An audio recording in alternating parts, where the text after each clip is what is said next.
The 6.5 fire continues to burn in Tuolumne County. It has scorched more than 6,800 acres.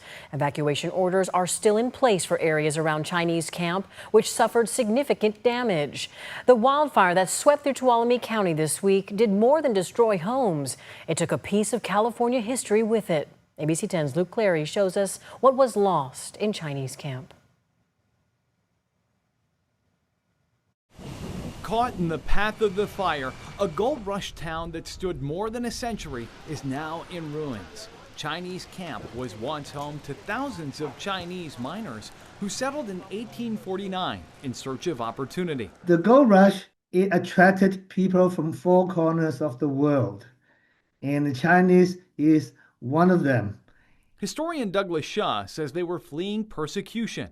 You can say that Chinese band together, or you can say the Chinese are forced to band together. But even before the fire, much of the original Chinese camp was lost to history.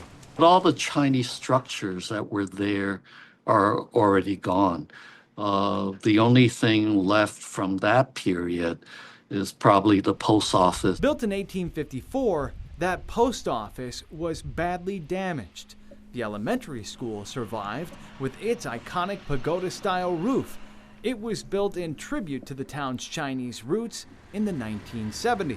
And what we know, a lot of what we know about Chinese camp was a school project, elementary school science department, 3rd to 6th grade. They studied the Chinese, they did the research, and they put out a pamphlet. Today, that pamphlet and a few charred landmarks are all that's left of a town once central to California's gold rush story. Luke Clary, ABC 10. Luke, thank you. A Chinese camp was added to California's historical landmarks list in 1949.